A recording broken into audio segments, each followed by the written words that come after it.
if you've never been scammed before, you don't know what the Lord has done for you. Hey God. As in, I don't know whether these guys are just out to get me. Hey, that they're just looking for every means possible to scam me, from haircut, from gadgets, from phone charger, earpiece, like different things.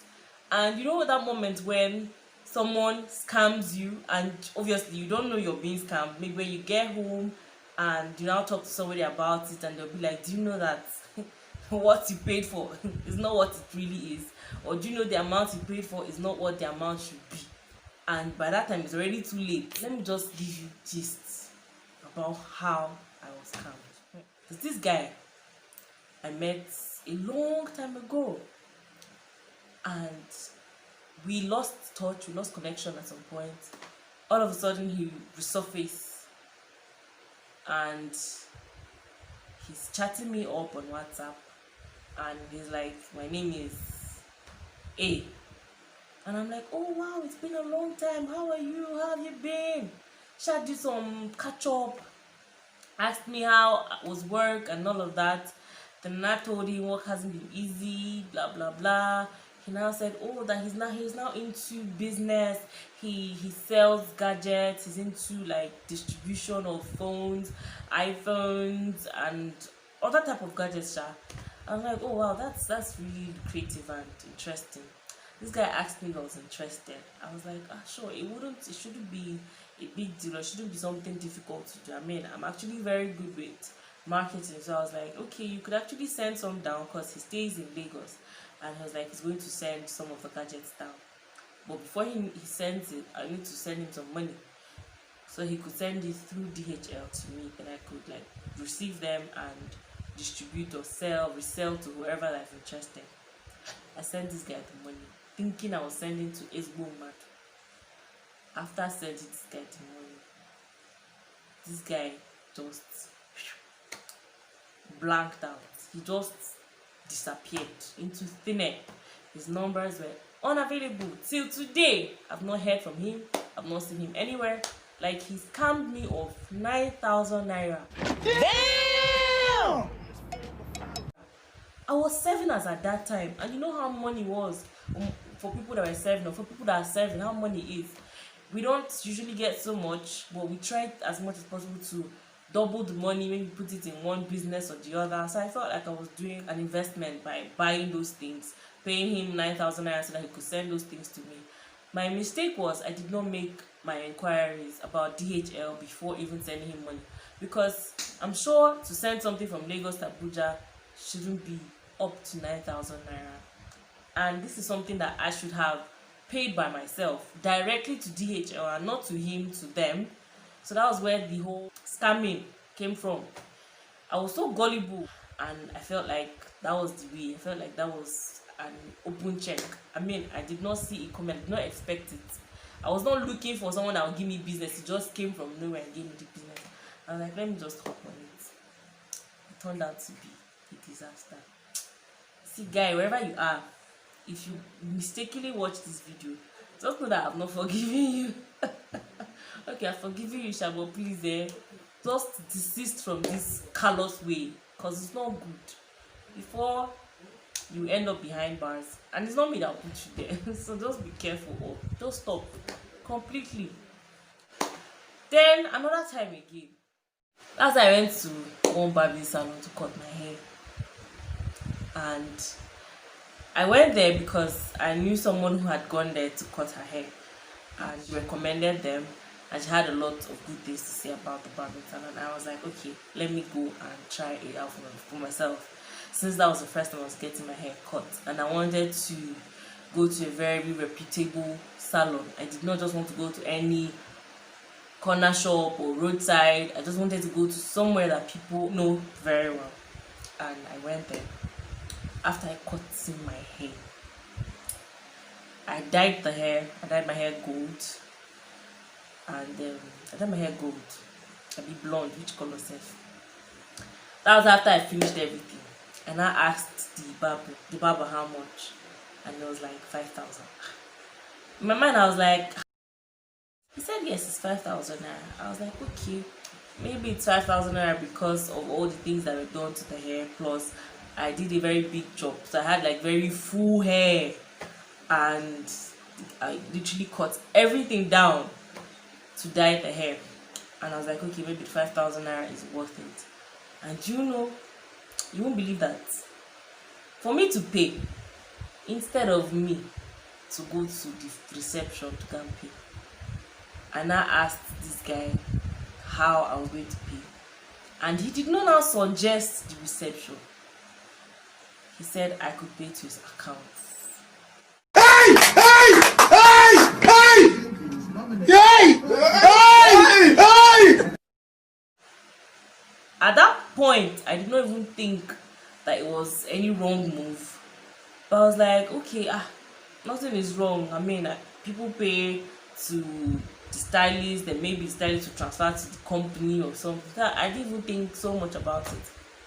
And I asked for his account number. That's how I transferred 5,000 naira to this guy. Hey, who pays for services to whoever that rendered the service and not the company? Who? You know the answer already. I did not think twice. I did not ask questions. I just wired the money.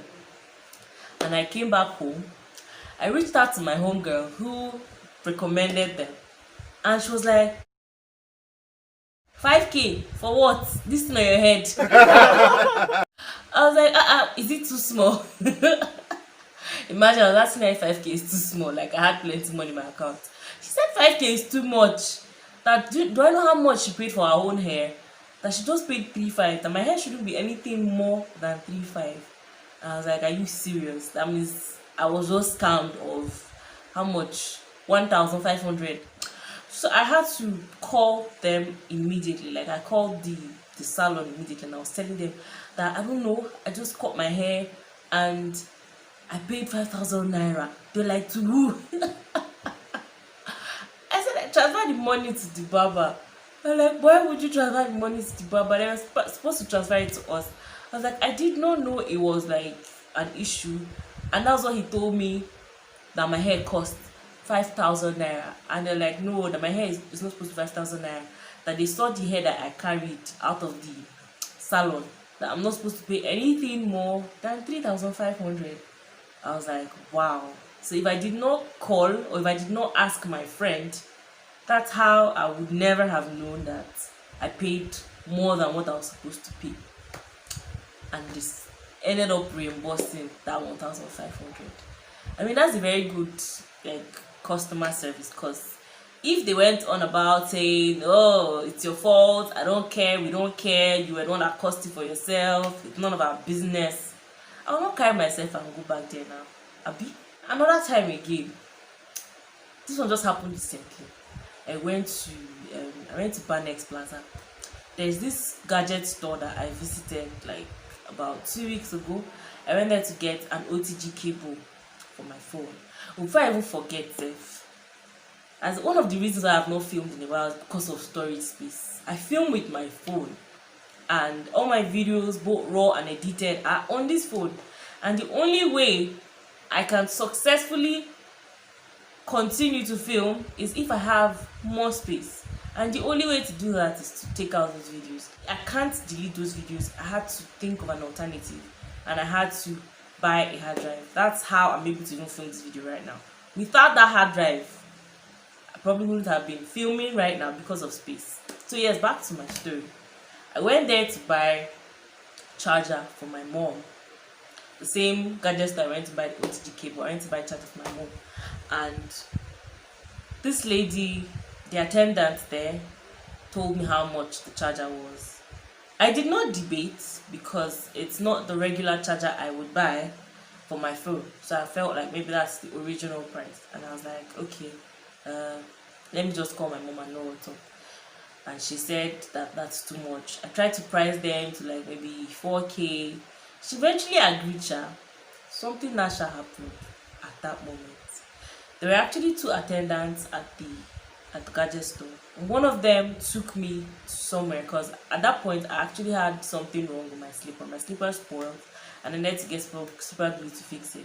and she said let her take me to where I could get Super Glue to fix my slippers because I didn't know where to go to get it from. And after I got the Super Glue, she now whispered to me that let her take me to where I'll buy my charger. He shock you. And I'm like, isn't that your store we just left? Because she works there, but why is she taking me to somewhere else? Then she was like, let her take me to where I'll get it. And I got there, we asked for the charger. You won't believe how much that charger was. From 5,000 naira to 3,500. That's that I ended up paying for charger. Ever since I bought that charger has been working perfectly. Like there was no even difference between the 3,500 and the 5,000 naira. Guess what? It turns out that the attendant in the previous shop added some money for her own benefit. Can you imagine? Hey, wow. Someone that is being paid salary, you added money.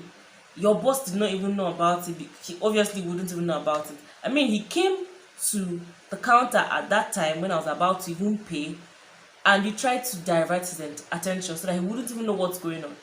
But I mean, thank God for the second attendant. If not, I would have paid 5,000 naira not knowing that I was even adding extra money. So you see, before we make hasty decisions, especially when it comes to finances, I think we should make enquiries. All the enquiries you can get. Let's say now, for example, the phone store I went to, before going there, I probably would have called someone else that is using the phone and be like, how much did you get your charger for? How much do you think the charger should cost? So when the person gives me an expected figure, when I get there, anything more than that, I would know that it's obviously like somebody's trying to add money, someone is trying to rob me.